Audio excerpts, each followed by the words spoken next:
el curso, ¿sí? Ok.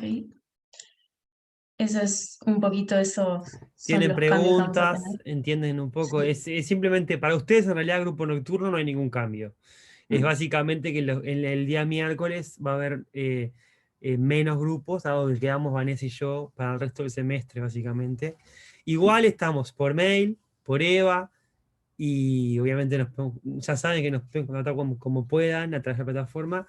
Y teníamos esa voluntad que dice Vanessa de tener un espacio de consulta abierta, como digamos, vamos a estar conectados, le vamos a dejar un ID y vamos a estar conectados toda la mañana, un día, a esperar a que ustedes aparezcan. Si alguno aparece, nos dice, hola, profe, y ahí charlamos de los problemas que tengan rumbo al próximo parcial, por supuesto. ¿Está? Sí, Y bueno, la idea de eso de los viernes de mañana no es dar de nuevo el teórico, eso que les quede claro, no es repetir el PowerPoint ni nada, o sea, sí es aclarar dudas o consultas que tengan de la clase de la semana o de clases anteriores o lo que sea, pero no es volver a repetir el tema. Sí les vamos a estar subiendo las clases grabadas como hacemos siempre, los videos, todo el material extra, los PDF, los artículos, los PowerPoint, todo eso siempre va a estar colgado. Y bueno, ahora en este grupo voy a estar yo de noche dando las clases, no va a estar más Matilde. Y bueno, no sé si tienen alguna consulta respecto a eso.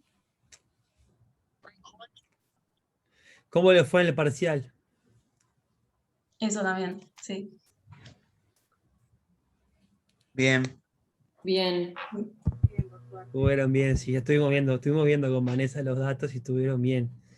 Estamos contentos porque las preguntas estuvieron bien. Dentro de todo, sí, no les pareció tan inaccesible. La parte de fisiopatología, ¿no? Hablando de nuestra parte. en mi caso, al revés, me costó más patología que fisiopatología. Me parecían algunas preguntas medias, como medias rebuscadas de patología. Bien, Sí, nosotros hicimos no saben la cantidad de preguntas que tuvimos en el pool original, no sé, creo que hemos llegado a 90, que fuimos sí. puliendo, puliendo, puliendo, puliendo, y ahora estamos empezando de nuevo a conectar preguntas para el segundo. Bueno, tenés el número completo, casi el número completo de estudiantes, así que dale para adelante, los dejo con Vanessa, yo voy a hacer las encuestas Buenísimo. cuando tú me digas y estoy acá atrás de la cámara, ¿está? Buenísimo. Bueno, no sé si pueden ver acá la Sí, se presentación. ve. Se ve, sí. Sí, se ve. Sí, Perfecto. Sí. Bueno, buenísimo. Bueno, lo que les voy a pedir es que si tienen algún problema de que no me llegan a escuchar, hoy estoy sentada un poquito lejos del wifi, así que cualquier cosa, si se les tranca, me avisan, me dicen que no se escuchó o algo de eso. Y, y si vemos que es algo persistente, capaz que saco el video. Así que nada, eso me van diciendo a medida que avancemos. Bueno, lo que vamos a estar hablando hoy son de los trastornos de la serie blanca, ¿sí? Que bueno, vamos a empezar, bueno, no sé, acá, esto no era la idea, ahí está. Bueno, lo que vamos a estar viendo son, por supuesto, como ya saben, las células que encontramos a nivel de la circulación, son los granulocitos, que llamamos, por supuesto, a todas estas células como leucocitos. Tenemos granulocitos neutrófilos, basófilos y eosinófilos, y también las células no granulocíticas, que vendrían a ser los monocitos y los linfocitos. Entonces, lo que vamos a estar hablando hoy principalmente son las alteraciones cuantitativas de estas células cuando las observamos a nivel de la circulación, ¿sí? Como ustedes saben, todas estas células, cuando pasan de la circulación a los tejidos, pueden sufrir ciertos cambios o modificaciones, como saben, por ejemplo, los monocitos en los tejidos pasan a ser los macrófagos, bueno, de esas patologías que pueden surgir allí, así como de la inmunidad y de las infecciones, eso no vamos a estar hablando hoy, ¿sí? Sino que más que nada nos vamos a estar centrando a esas alteraciones cuantitativas que vemos en este tipo de células. Bueno, y acá yo les traje un esquema más o menos para hacer como una especie de resumen o de recuerdo mental, que bueno, si se acuerdan, los leucocitos son esas unidades móviles del sistema inmune, ¿sí? Que se van a estar formando en parte en la médula ósea y en parte en el tejido linfático, que van a ser en los ganglios linfáticos, en el vaso, en el timo, en las amígdalas, ¿sí? Y también en otras partes, como ser, por ejemplo, las placas de Peyer, ¿sí? Esto más que nada es a modo de repaso. Entonces, bueno, una vez que son formados, son transportados por la sangre a diferentes zonas específicas, principalmente zonas de infección, zonas de inflamación, y van a estar formando esas primeras defensas, esas defensas rápidas, frente a estos microorganismos. Bueno, en unas primeras fases, las células hematopoyéticas, las células precursoras hematopoyéticas pluripotenciales, van a estar dando dos células precursoras y se van a estar formando estas dos líneas, la línea mielocítica, ¿sí? Y la línea linfocítica, ¿sí? Esto es más que nada porque después vamos a ver una patología que la podemos diferenciar en mielocítica y linfocítica, entonces me gusta que tengan este esquema en principio como para que después se vayan orientando en la charla, ¿sí? Y bueno, estas células son todas defensivas, algo que podemos tomar como diferencia es que, por ejemplo, los granulocitos y los monocitos solamente fluyen en una dirección, ¿sí? Es decir, de la sangre hacia los tejidos y no de los tejidos a la sangre, como si lo hacen los linfocitos, ¿sí? Esa es una diferencia que pueden tomar en cuenta. Y bueno, como también saben, los neutrófilos son, por ejemplo, la primera línea de defensa y demás, pero de seguro eso ya son cosas que vieron en otros teóricos, que no es el motivo de la charla de hoy, ¿sí? Entonces, bien, las alteraciones que vamos a estar viendo, como dijimos, pueden ser cualitativas o cuantitativas, ¿sí? Las cualitativas son principalmente en cuanto a la morfología o las funciones de estas células, ¿sí? Sobre las alteraciones funcionales son principalmente las que refieren a la adhesión al endotelio vascular, que es decir, a las paredes de los vasos, ¿sí? Las que son referentes a la diapédesis, a la quimiotaxis, a todo lo que está involucrado con esa salida de las células desde el vaso sanguíneo hacia los tejidos, ¿sí? También, por supuesto, con la fagocitosis, con la destrucción de esos microorganismos, ¿sí? Entonces, ese es un tipo de alteraciones, ¿sí? Que pueden ser alteraciones morfológicas con una función normal, alteraciones de la morfología y la función, o alteración solo de la función con una morfología normal. Y después lo que tenemos son esas alteraciones cuantitativas, que son las que vamos a estar viendo hoy, es decir, que hay un aumento de estas células en sangre o hay una disminución de las mismas. Y también vamos a hablar un poco de las neoplasias. Bueno, bien, acá vamos a estar hablando en primer lugar de la neutrofilia. ¿Qué es la neutrofilia? Bueno, la neutrofilia es el aumento en el número de los neutrófilos a nivel de la sangre, ¿sí? Que esto principalmente lo que nos va a estar indicando es la presencia de una infección o de una inflamación, ¿sí? También a veces puede ser solamente una respuesta del organismo ante el estrés o ante la práctica de una actividad física, por ejemplo, ¿sí? Lo ideal es que los valores de un ser humano adulto estén más o menos entre 1500 a 7500 mililitros de sangre de estas células, ¿sí? Si esto se encuentra por encima de estos valores, ¿sí? Es que estamos en presencia de una neutrofilia. Se llama así cuando los valores son mayores a 7500, ¿sí? Bueno, ¿y por qué se puede dar esta neutrofilia, este aumento de estos leucocitos a nivel de la sangre? Bueno, esto se puede dar por 4 mecanismos. Tenemos 2 mecanismos que podemos denominar que son a nivel central y 2 que pueden ser a nivel periférico. Los que son a nivel central son el aumento en la producción de estas células, ¿sí? Como dijimos, a nivel de la médula ósea, o si no, cuando se aumenta la liberación de las reservas medulares de los mismos, ¿sí? Que tenemos una reserva de ellos en la médula. Se cree muchas veces, o sea, es muchas veces producto de la presencia de ciertos factores quimiotácticos, ¿sí? Por ejemplo, en presencia de diferentes tipos de citoquinas, en presencia de diferentes factores del sistema del complemento, en presencia de componentes del ácido araquidónico, ¿sí? Todos estos factores pueden provocar el aumento de la liberación de estas reservas, de estos neutrófilos, así como el aumento de la producción de los mismos, ¿sí? Y también tenemos dos factores que son periféricos, que acá tienen que hacer un poco de memoria a qué es lo que pasa en la quimiotaxis, en la diapédesis, en todo ese proceso de traspaso de los neutrófilos desde el vaso hacia los tejidos, que como dice acá, se produce una reducción de la marginalización, que si se acuerdan, los neutrófilos cuando van por el vaso sanguíneo viajando por la sangre, lo que se produce es que los mismos se pegan hacia las paredes de los capilares, se marginan, se van hacia las periferias, de los bordes de los capilares, como para pasar hacia los tejidos.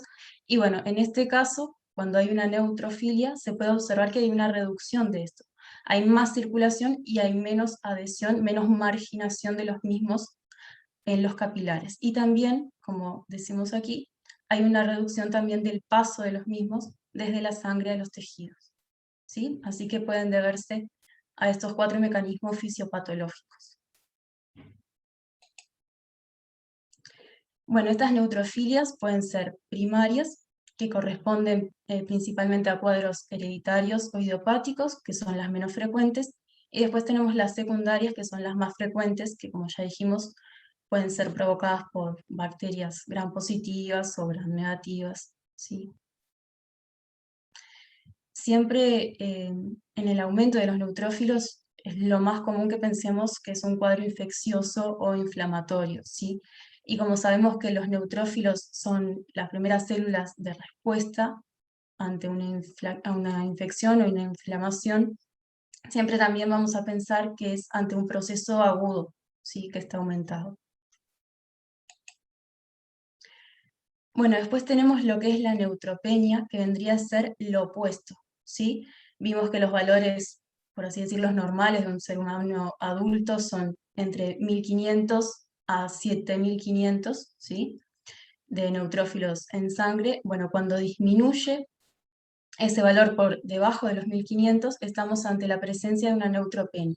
Y la neutropenia puede tener 3 niveles diferentes de severidad, ¿sí? Que podemos ver que puede ser leve entre 1500 y 1000, moderada entre 1000 y 1500, y después severa cuando es menor a 500. Y también las neutropenias se pueden producir por 4 mecanismos fisiopatológicos. Podemos decir, por ejemplo, que se dan por una alteración en su producción o en su maduración, ¿sí? Porque vimos que, como vimos en el esquema ese primario, tenemos diferentes etapas, desde que tenemos la célula precursora, hematopoyética, hasta pasar a la célula madura, el neutrófilo maduro. Entonces puede haber un defecto para la maduración de la misma, ¿sí? O una producción de la misma. También puede haber una distribución anómala, que eso se produce más que nada cuando hay una esplenomegalia, ¿sí? En el vaso. También cuando hay una destrucción exagerada de estas células, ¿sí? Y bueno, también tenemos diferentes tipos de mecanismos complejos y combinados, que esto va a estar involucrando principalmente a diferentes tipos de infecciones y fármacos, ¿sí? O sea, las infecciones, principalmente las virales, y los fármacos son los principales causantes de las neutropenias en los adultos, ¿sí? Hay diferentes tipos de fármacos que son citotóxicos, por ejemplo el cloranfenicol, que quizás han escuchado o lo han sentido, no sé si en patología o en algún curso, que, bueno, que tiene un efecto tóxico directo que no es selectivo sobre las células hematopoyéticas pluripotenciales, en donde se generan estos neutrófilos. Y bueno, hay que hacer un montón de controles como para determinar que los niveles basales de neutrófilos en sangre se mantengan constantes y se mantengan bien, ¿sí? Bueno, luego tenemos la linfocitosis, que vendría a ser el aumento de los linfocitos por sobre los 4000 mililitros, ¿sí? Que esto es en cuanto a todos los linfocitos, tanto los linfocitos T como los linfocitos B.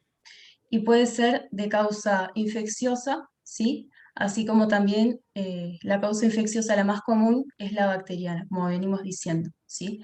También puede ser de causa viral, que de causa viral tenemos, por ejemplo, la mononucleosis infecciosa, ¿sí? Como dice allí, que acá a veces, muchas veces se confunde porque mononucleosis uno tiende a pensar que es el monocito, la célula involucrada en la mononucleosis, pero no, es el linfocito.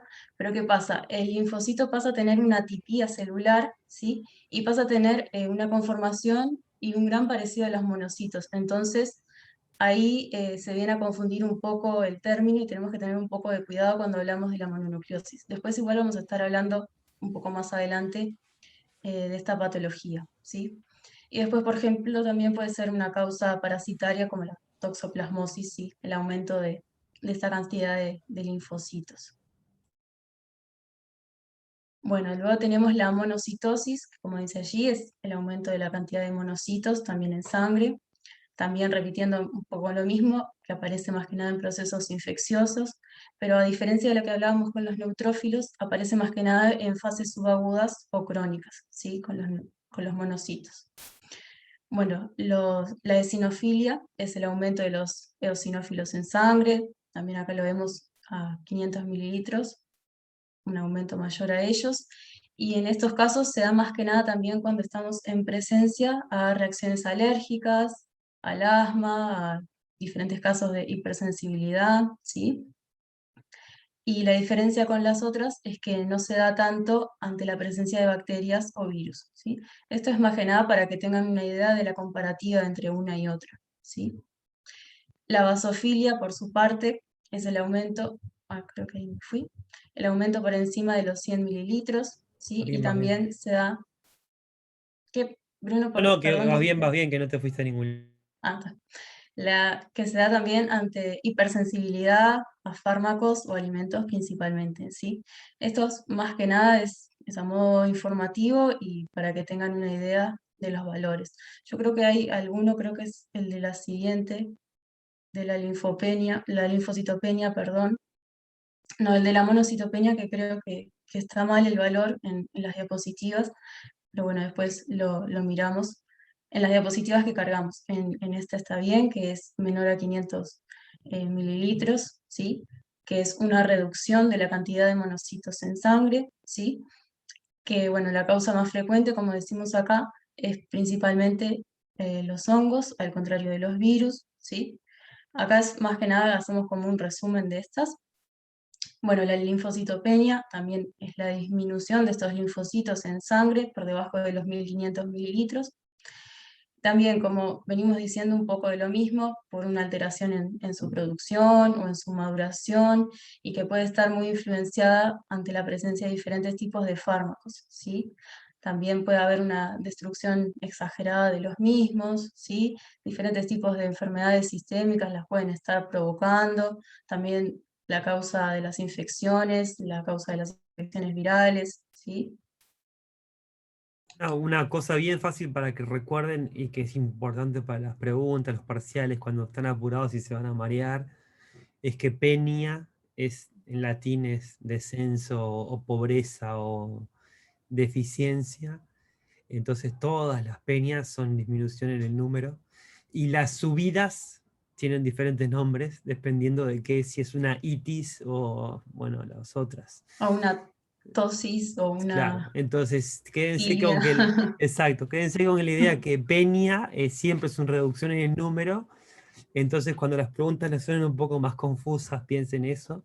Y las subidas tienen todos otro nombre que no es peña. Y depende un poco de la razón etiológica del aumento en el número de esas células. Pero peña les va a ayudar a marcar la línea de base de no perderse con las preguntas, no mezclarse.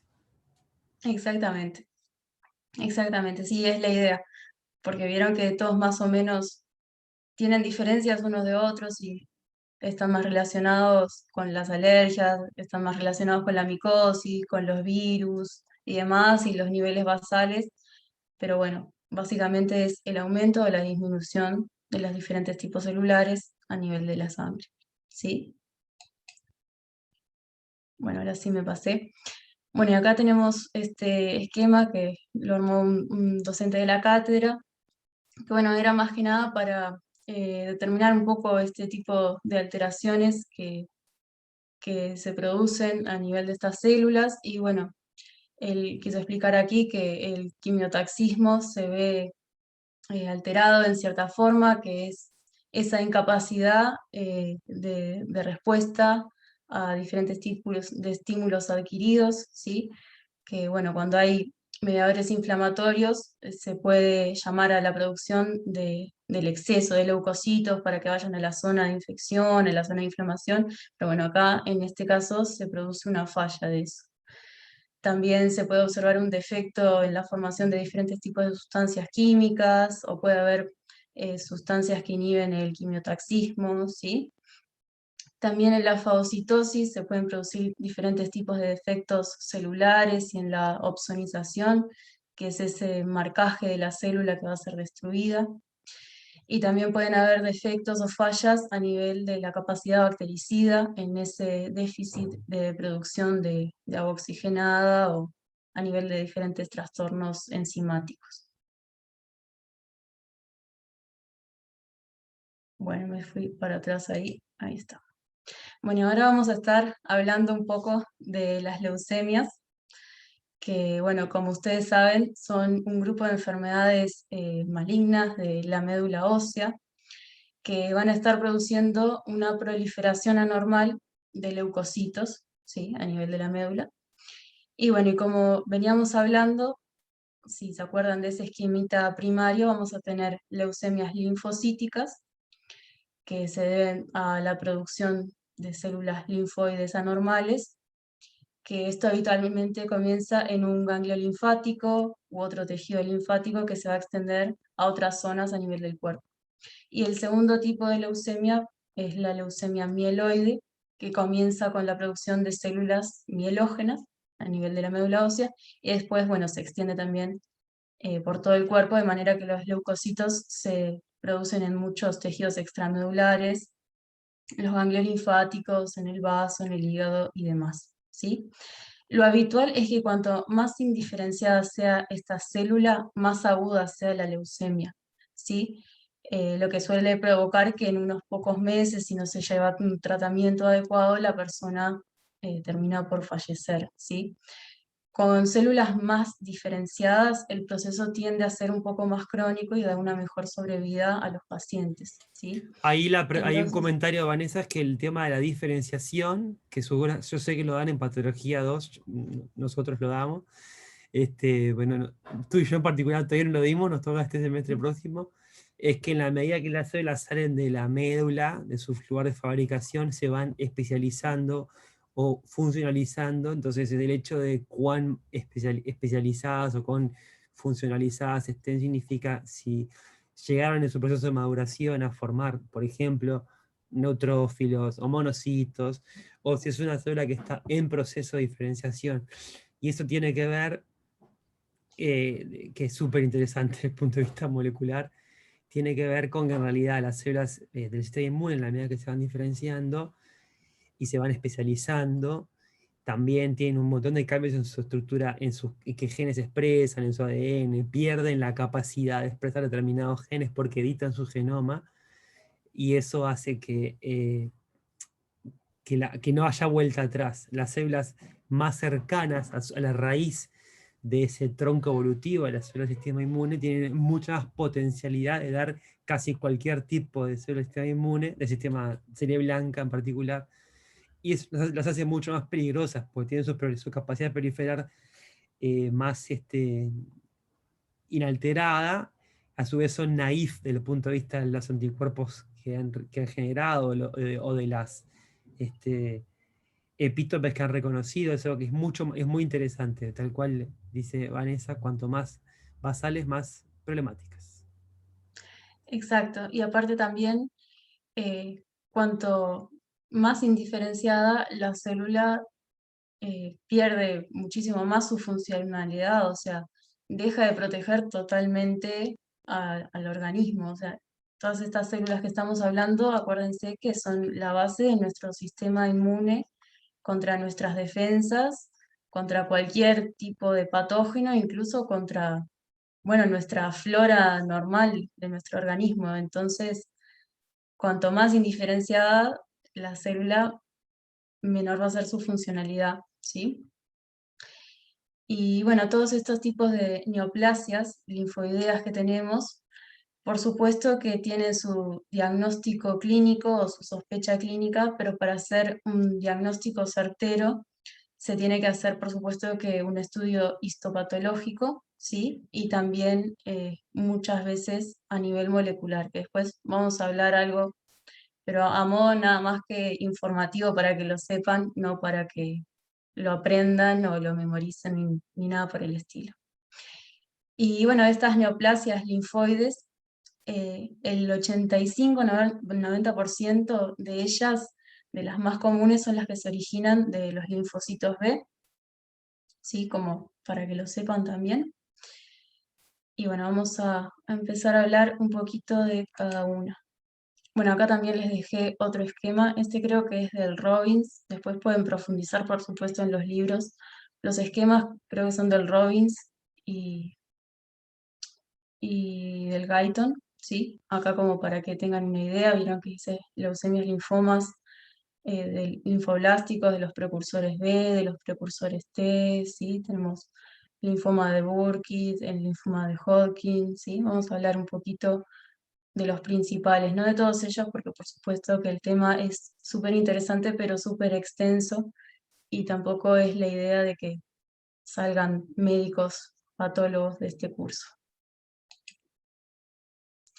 Bueno, bien, acá algunos signos y síntomas que son bastante generales a nivel de las leucemias, ¿sí? En cada una de las diapositivas van a ver en la presentación subida al EVA que los repite de nuevo y especifica en cada una de las leucemias y de los linfomas cuáles son los más comunes, pero por lo general se repiten bastante en todos ellos, ¿sí? Bueno, bien, y en las leucemias mieloides, como dice allí, son originadas, por supuesto, de esas células progenitoras hematopoyéticas que venimos hablando, fundamentalmente de la médula, y en menor grado de estos órganos secundarios, que también venimos hablando, del hígado, del vaso y de estos ganglios linfáticos, ¿sí? La leucemia mieloide aguda, algo importante a aclarar, se produce en todas las edades, pero su pico de incidencia es a los 60 años, ¿sí?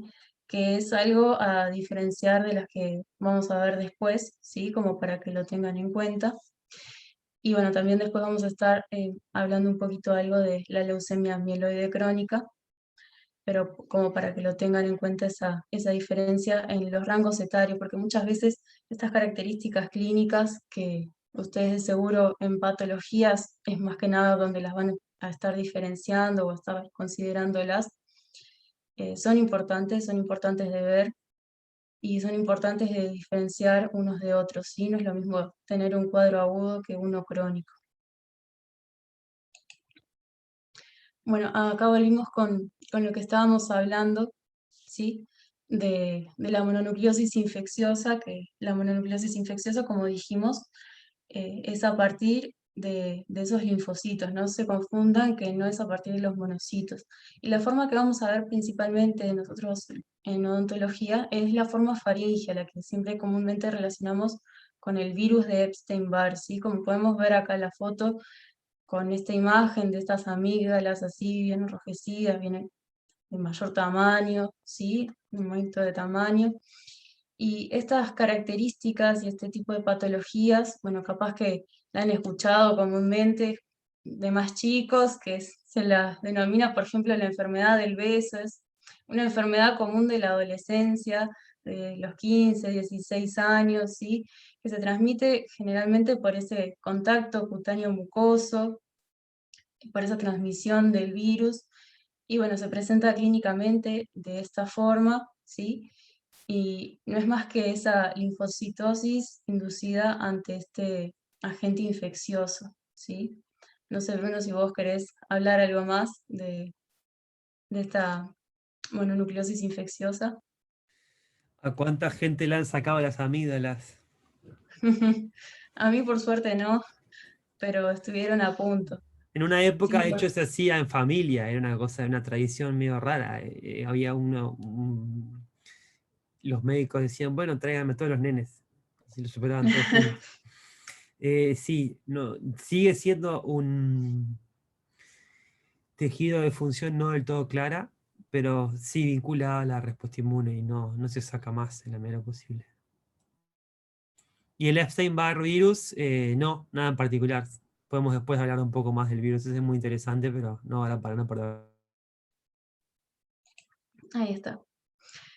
Bueno, volviendo un poco a la leucemia linfoide aguda, bueno, como sabemos, es una leucemia de crecimiento rápido de estas células inmaduras a nivel de la sangre, que puede ser tanto de los linfocitos B como de los linfocitos T, ¿sí? Que frecuentemente se diagnostica en menores de los 15 años, ¿sí? Así que a diferencia de la mieloide, que decíamos recién que el pico era en los 60, esta es más bien de los 15 años o pacientes más jóvenes todavía, aunque a veces se encuentra otra incidencia en la sexta década de vida, ¿sí?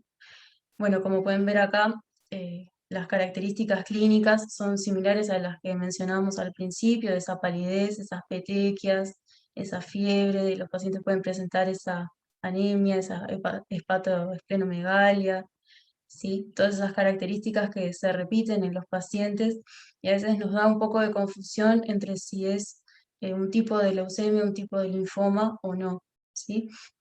Muchas Profe, veces pregunta, ¿qué también eran las petequias? las petequias son esos puntitos rojos, hablando mal y pronto. ¿Te Bien. acordás? Sí, perdón que Sí. me había olvidado. Ahí está. Está perfecto que Eh, pregunten. ¿Cómo? Está perfecto que pregunten. Sí, por supuesto, toda la terminología. Y bueno, la mayoría de los casos de este tipo de leucemias, la etiología es poco clara, a veces se los puede relacionar, por ejemplo, a los pacientes con síndrome de Down, a esa herencia de gemelos homocigotos, también a radiaciones ionizantes, ¿sí? Pero bueno, básicamente eso de las leucemias agudas. Bueno, y después de las leucemias linfocíticas crónicas, también un poco más de lo mismo, que bueno, que esa misma caracterización de la acumulación de estos linfocitos pequeños, que de apariencia un poco más madura a nivel de la sangre, ¿sí? Que bueno, que también se han demostrado esos factores quizás hereditarios en la trisomía del 12 o diferentes tipos de lesiones, de translocaciones o de mutaciones. Y lo que sí la diferencia, que con los anteriores decíamos que quizás la edad más prevalente era de los 15 años hacia abajo, hacia pacientes más jóvenes, bueno, estos también, el 90% de los pacientes tiene más de 50 años de edad, que quizás es indicativo o orientativo como para pensar que es una leucemia linfocítica crónica, ¿sí? Las características clínicas vienen a ser similares, como ya venimos viendo, también con esa pérdida de peso, con esa presencia de anemias. Bueno, y acá les trajimos una tabla que no está en muy buena calidad, pero ustedes la pueden ver en el libro, esta es del Robbins, que bueno, que es una comparativa del linfoma de Hodgkin con el linfoma no Hodgkin. Como saben, los linfomas son estos tumores sólidos que están formados por linfocitos que habitualmente aparecen en los ganglios linfáticos, ¿sí?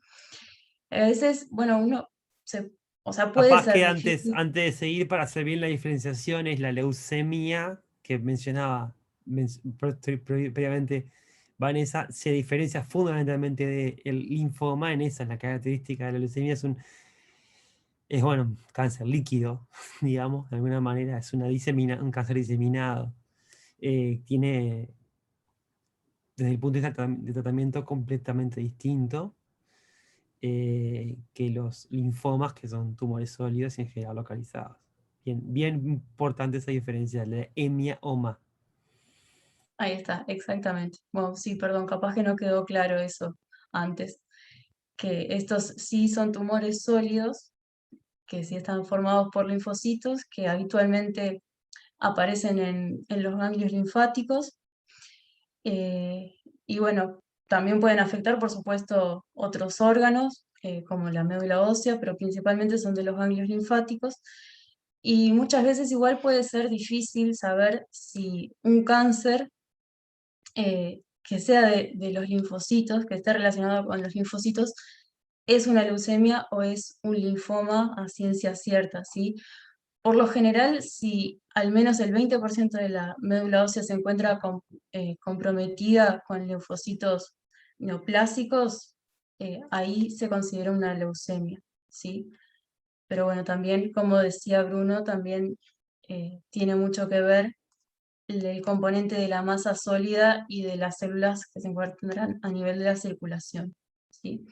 Y también tenemos, por supuesto, que diferenciar no solo linfoma de leucemia, sino que linfoma de Hodgkin con linfoma no Hodgkin, ¿sí? Que básicamente esta tabla resume bastante bien las presentaciones de ambos, que podemos ver que el linfoma de Hodgkin es un poco más ordenado, ¿sí? Porque se localiza, como dice aquí, en un solo grupo ganglionar, ¿sí? Tiene, bueno, una dispersión ordenada por contigüidad, ¿sí? Raramente afecta a este tipo de ganglios, los mesentéricos y el de Waldeyer, y también tiene una presentación extraganglionar infrecuente. Y estas son las cosas que en los linfomas no Hodgkin vemos que son diferentes, ¿sí? O sea, no vendría a ser lo opuesto, pero vemos que afecta a múltiples ganglios periféricos, se disemina, pero no por contigüidad, afecta sí al anillo de Waldeyer y a los ganglios mesentéricos, y puede tener una presentación extraganglionar.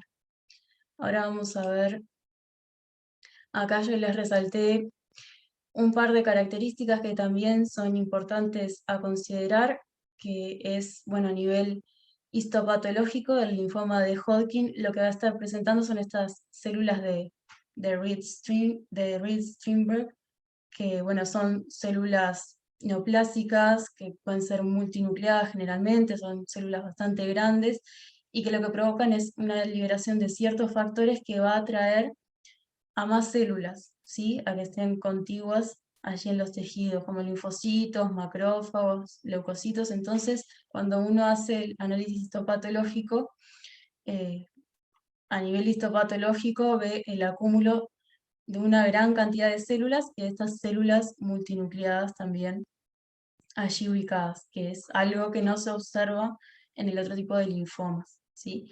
Bueno, también la edad en donde aparece este tipo de linfomas con más prevalencia puede ser orientativo, ¿sí? Y bueno, por supuesto, después tiene otro tipo de características que quizás no son tan eh, orientativas como estas que estamos nombrando aquí o como las que nombra en el cuadrito, ¿sí? Bueno, y en el caso del linfoma no Hodgkin, algo importante que es, bueno, se considera 5 veces más frecuente que el anterior, ¿sí? Como ya dijimos, en el examen no aparecen este tipo de células, ¿sí? La prevalencia es más entre los 20 y los 40 años, ¿sí? O sea, en pacientes un poquito más jóvenes. Y por supuesto, bueno, todo lo que ya mencionamos en el cuadro anterior. No sé si querés mencionar algo, Bruno. Yo ahora les traje después una No, serie de está casos bien. clínicos. No, Bueno, y no. por supuesto que como venimos hablando hasta ahora, está muy bueno tener en cuenta todos estos términos, qué significa la neutropenia, qué significa linfoma, leucemia, y saber que uno es el aumento, otro es la disminución y demás. Pero claro, por supuesto que a nivel clínico uno puede dudar un poco qué es realmente lo que tiene nuestro paciente. Bueno, básicamente si el paciente aparece con unas características clínicas similares a lo que vemos acá en esta imagen, ya sabemos que son malas noticias o es algo problemático. Esto no es porque no se lavó bien los dientes, o sea, ya tenemos que orientarnos a que algo está pasando y hay algo que no está bien en nuestro paciente. Y a veces no tiene por qué ser así, no tiene por qué siempre darnos un aspecto clínico tan grave. Acá yo les traje, bueno, como para que vieran un poco un montón de anticuerpos, un montón de proteínas que se marcan y que a veces se buscan para poder diagnosticar y para poder diferenciar este tipo de neoplasia, ¿sí? Porque nosotros les damos un paneo general y les decimos, bueno, esta neoplasia es más prevalente en un paciente de cierta edad, con ciertas características, pero a veces esto no es suficiente. A veces tenemos que profundizar un poco más en el análisis molecular, en el análisis de la patología molecular y de la biología molecular para poder diagnosticar con certeza qué es lo que tiene nuestro paciente, ¿sí? Así que acá, a manera de resumen, les traje un panel de anticuerpos, que son esas proteínas que se marcan en la biopsia. Una vez que obtenemos una biopsia, un tejido, lo marcamos y lo miramos al microscopio y vemos si está presente o no está presente. Ahí podemos determinar si es o no una patología o ante qué diagnóstico estamos, ¿sí? Esto no es como para que se lo aprendan, solamente como para que sepan que existe. Por supuesto que todas estas proteínas tienen ciertas funciones a nivel de los tejidos y por algo son indicativos de que esa neoplasia está allí y de que esa neoplasia está actuando en el organismo. Bueno, y acá les quise traer unos casos clínicos de unos colegas que son de Brasil, como para que tuvieran una idea de cómo se pueden ver estos linfomas a nivel de la boca, ¿sí? Que, bueno, que también ver un poco, acá ellos no hicieron un diagnóstico certero, solamente dijeron que eran el linfoma, principalmente todos son a punto de partida de linfocitos B, ¿sí? Que los linfocitos B eran las células las cuales estaban alteradas, como ya dijimos es lo más frecuente, pero nada, que vean un poco que el género y la edad y las características clínicas son bastante similares entre todas, pero uno cuando ve la presentación clínica quizás difiere mucho, ¿sí? Ahora tenemos un caso, que bueno, que esto después es la evolución en el tiempo y la recuperación después del tratamiento. Acá tenemos otro caso, que este parece un poco más grave. Y después tenemos este caso, que es de un niño de 11 años de edad, que si vemos que tiene pocas lesiones, así uno lo ve así, capaz que hasta pasa desapercibido, capaz que hasta uno no piensa que tiene nada muy grave, y acá terminó teniendo sí un linfoma, ¿ah?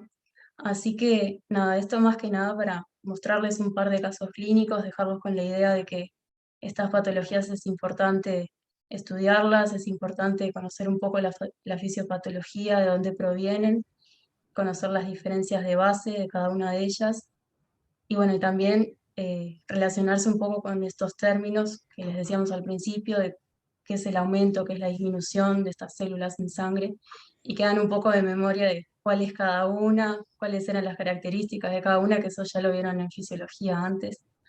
Así que nada, creo que Al ser un tumor acá sólido, terminamos. al ser un tumor sólido lo pueden inclusive a veces diagnosticar ustedes antes que otros profesionales de la salud, porque si está en boca en particular, porque lo pueden ver. Sí, Y una cosa que sí es bastante, y lo mencionan los libros y es bastante común en Uruguay por la salud que tenemos, que en realidad es muy buena, los pacientes con leucemia en general llegan a su consultorio diagnosticados.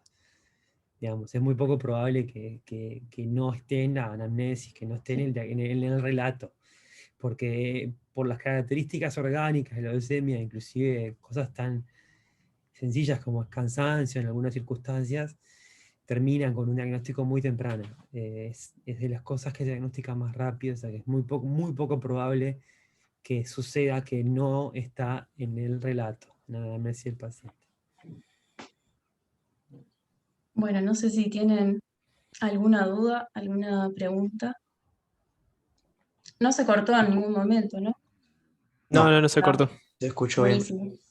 Bárbaro. Sí, yo seguí de largo, como no me pararon, dije, bueno, sigo nomás. Bueno, no sé si les quedó alguna duda o alguna pregunta. No, por ahora no.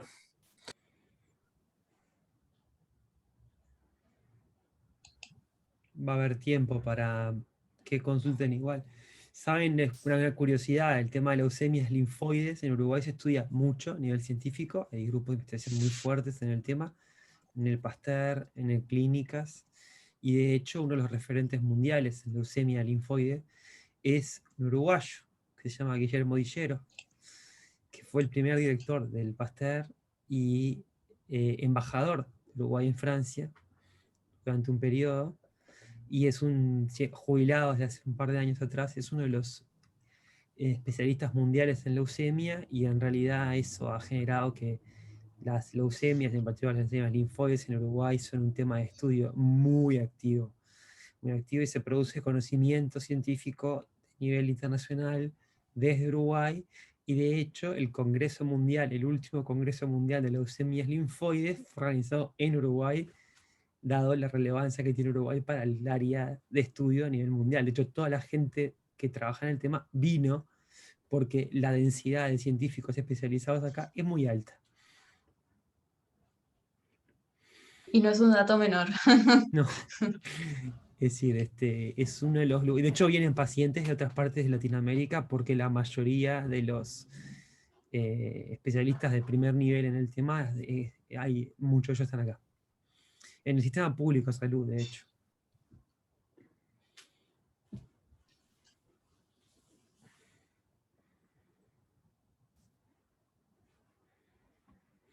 ¿Alguna pregunta que les haya quedado? Por supuesto que este tema es muchísimo más extenso de lo que los presentamos acá y hay una clasificación súper extensa de las leucemias, los linfomas, ¿sí?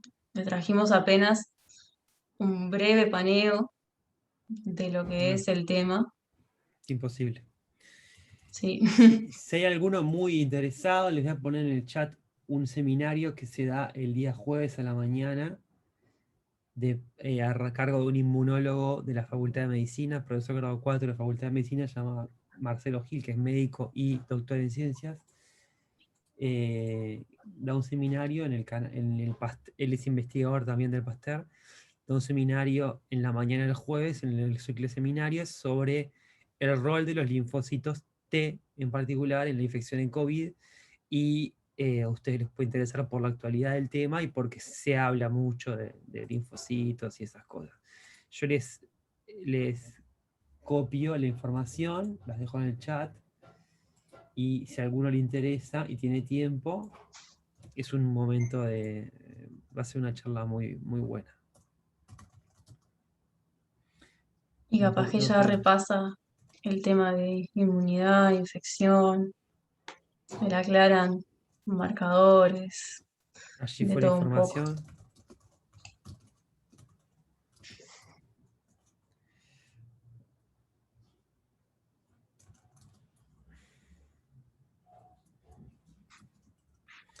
Todos los jueves hay seminarios a la misma hora en ese canal de YouTube. Lo que pasa es que obviamente los temas pueden ser menos relacionados. Cuando hay un tema relacionado, nosotros lo avisamos. Estamos usando también el Twitter de la cátedra que tenemos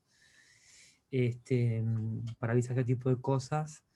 Y cuando el tema está vinculado, sea COVID, sea fisiopatología, de alguna manera, tratamos de mantenerles el aviso a ustedes. Sí, exactamente.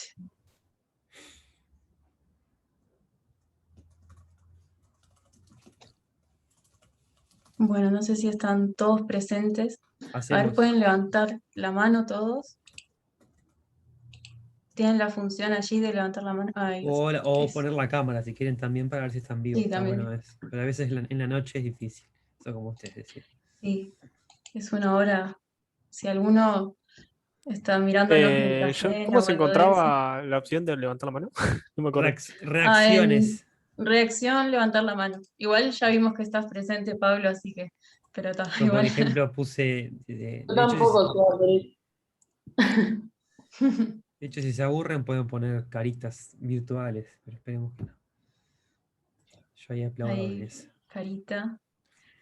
Creo que están todos. Ah, no sé si Thais, Gancio está. Ah, él puso, sí, está, ahí está. Largamos los la demás. encuesta.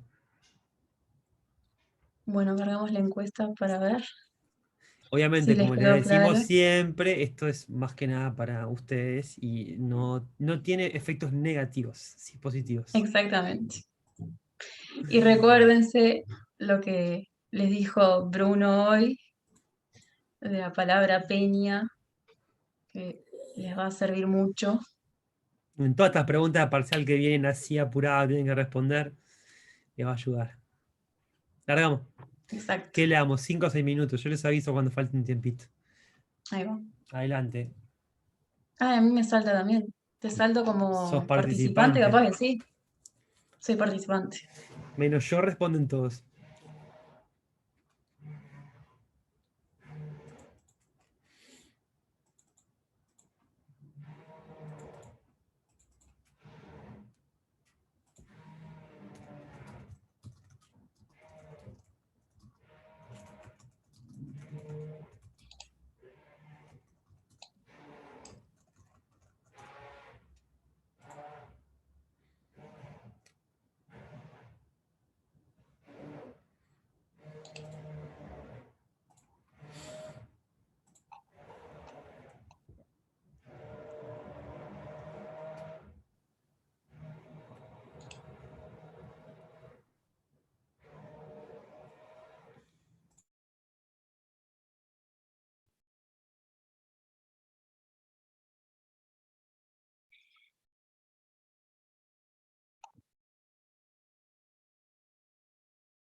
Vamos a tener que discutir la 4.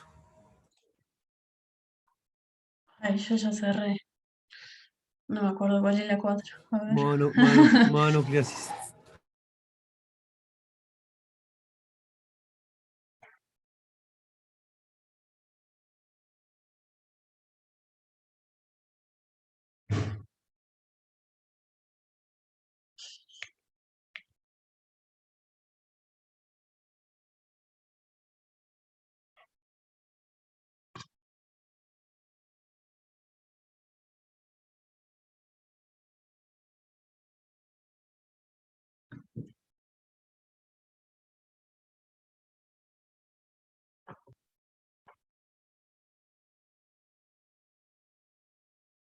A ver, me voy fijando acá en la presentación.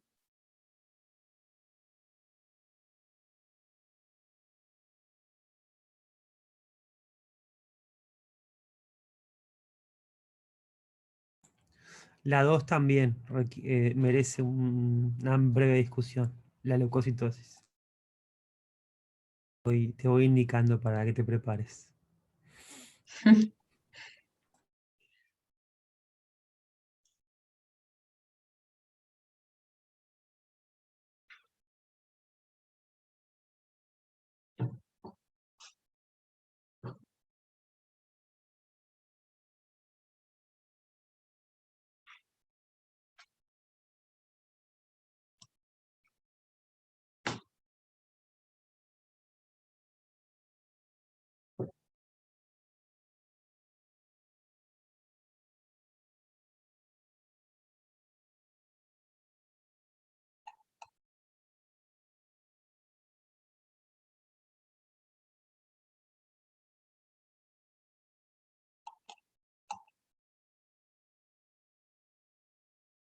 5 minutos van, votaron 13 de 17, le damos un minuto más y cerramos. Dale, genial.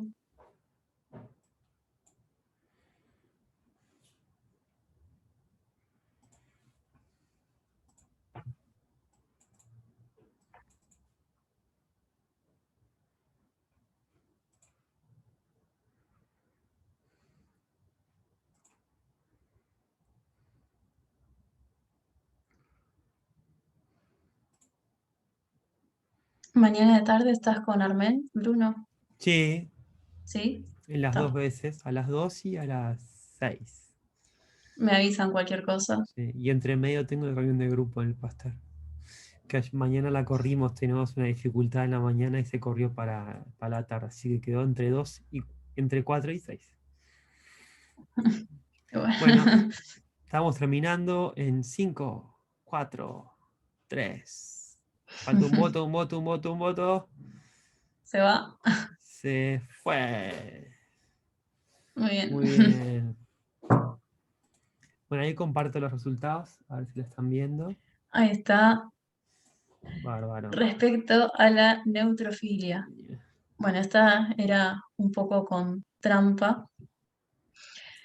Y se tenían que acordar acá un poco los valores, que yo sé que si no vieron la presentación antes o no leyeron del tema, capaz que acordarse los valores solo con ver ahora un rato lo que yo les presenté, viendo tantos valores, capaz que es medio confuso.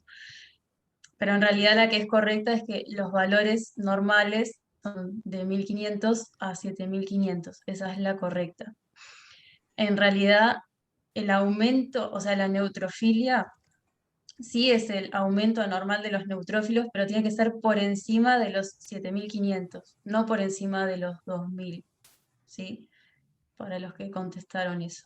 Así que ahí había como que cierta trampa en ese sentido. O sea, si es por encima de los 2000, capaz que tenés, no sé, 4000 y estás dentro del rango normal, entonces no sería neutrofilia. Después, la número 2, si quieren les pongo la presentación. A ver, vamos a ver. Perdón.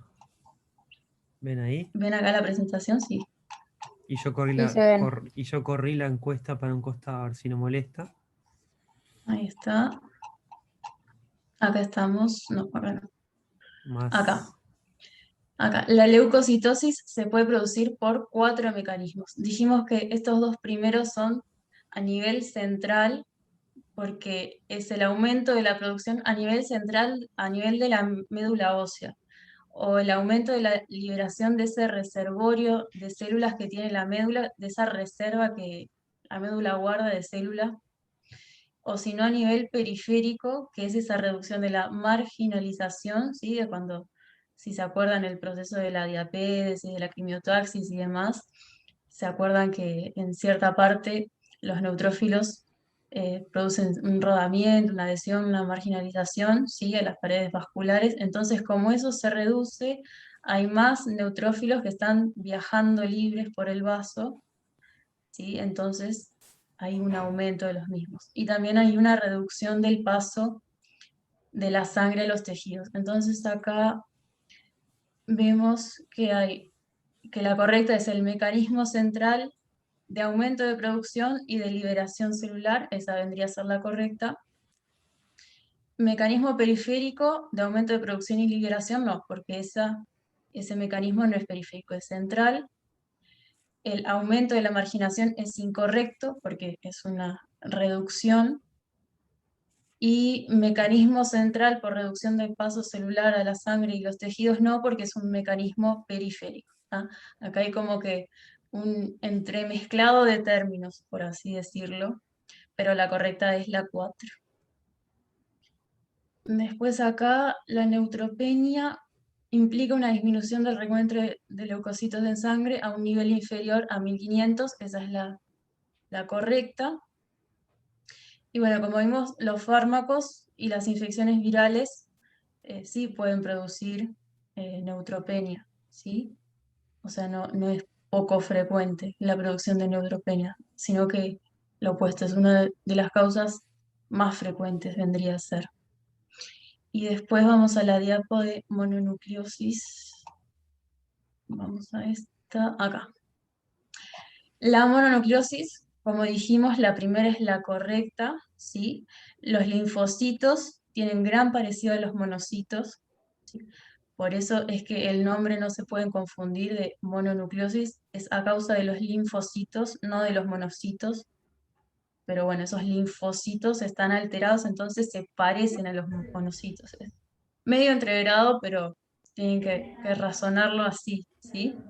Así que la célula afectada no es el monocito, es el linfocito, ¿sí? No se confundan con el nombre, es una trampa de la gente que inventó el nombre de la enfermedad. Pero bueno, ¿es más frecuente en la primera década de vida? No, como dijimos, en la segunda década. A los 15 años, a los 16 años, cuando ustedes salían a bailar, ahí, bueno, a los 18, a los 17, bueno, en esa época es la más frecuente. No les voy a decir porque ustedes imagínense. Y después sí se observan trastornos a nivel de la cavidad bucal. Acá en la foto está clarísimo. A nivel de la lengua, a nivel del pilar posterior, de las amígdalas, de la úvula, ¿sí? Ahí se observan un montón de trastornos, ¿sí? Así que, nada, petequias en el paladar blando, o sea, la correcta vendría a ser la primera, ¿está? Bueno, dejo de compartir, ¿dónde estoy? Acá. Bueno, no sé Para que si paro queda la... alguna duda, No. ¿no? No, no. Yo ya traía dudas del teórico que habíamos visto antes de patología, pero creo que acá quedó mucho más claro. Muchas Sí, gracias. muchísimo más claro. Sí, a mí me quedó una duda nomás de la clasificación de las neoplasias malignas, que están de tipo linfoide y mieloide, ¿no?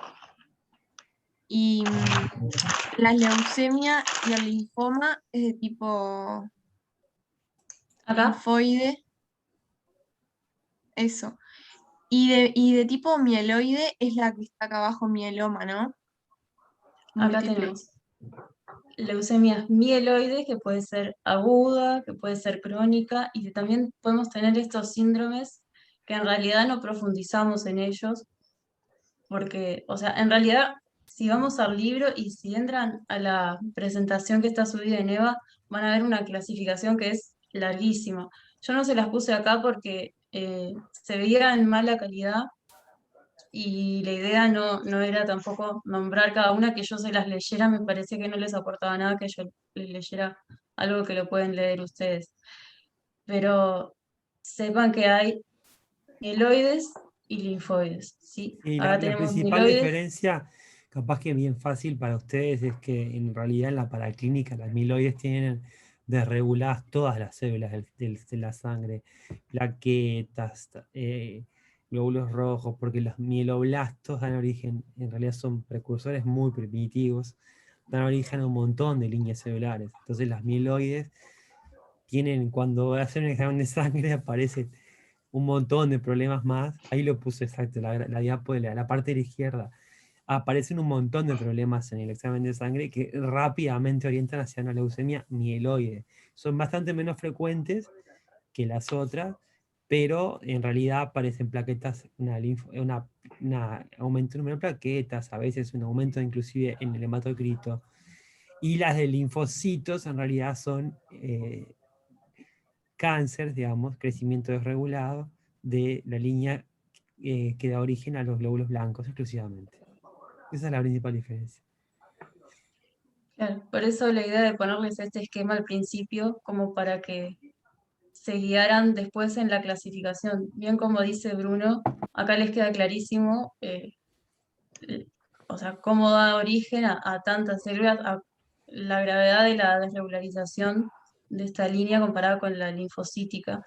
Y bueno, la idea era que vieran desde el vamos, se acordaran, si se acuerdan de la parte fisiológica, después capaz que les es más fácil entender un poco la parte de la clasificación patológica, que las divide haciendo en la mieloide, la linfoide y después la que es aguda y la crónica.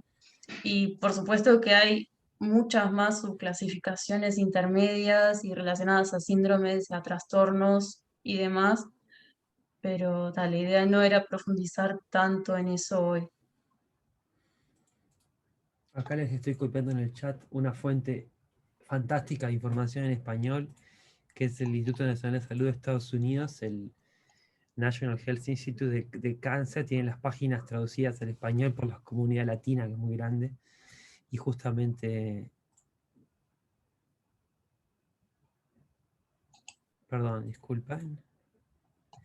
No estaba en el lugar adecuado.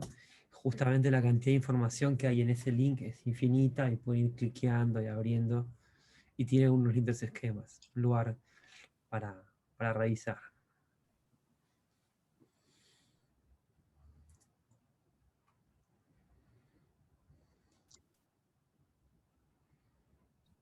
¿Alguna otra duda que les haya quedado? ¿O por las preguntas de ahora? ¿O por el comentario de la compañera?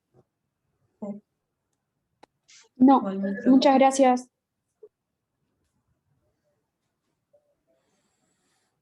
Bueno, entonces vamos cerrando, ¿no? Buenas noches. Buenas noches, gracias. Chao, Bueno, muchas gracias. Bueno, Chao, chao, que nos pasen vemos bien. entonces Muchas el martes próximo. Gracias. Bien. Nos vemos, chao. Bueno, nos vemos. Cuídense, Chao, hasta el descansen, martes. pasen bien. Bueno, Bueno, bien. y además en tiempo y preguntaron muy para hacerla a Sí, las por lo 10. menos, y estaban todos activos, que por Sí, lo sí. menos yo pensé que alguno iba a estar durmiendo, Para o hacer yo las qué 10:15 sé. de la noche, la verdad, que preguntas y todo, muy meritorio. Yo no sé cómo hace, yo tengo el cerebro frito ya a esa altura. Bueno, muy bien, vale. Mañana lo cubrimos con Armen y Bien de bueno, ya bien, la semana que viene hacemos uno y uno y ya está. bien de bien. Yo después les paso esta presentación, la subo ahí a PPT personalizados, Está. por si la piden o yo qué sé. Sí, los Nada, esquemas que ok. agregaste al principio son mucho mejores que los que estaban originalmente, así que sin duda, sí. Más de hecho les quedó más claro, está clarísimo. Sí, yo saqué algunas cosas porque incluso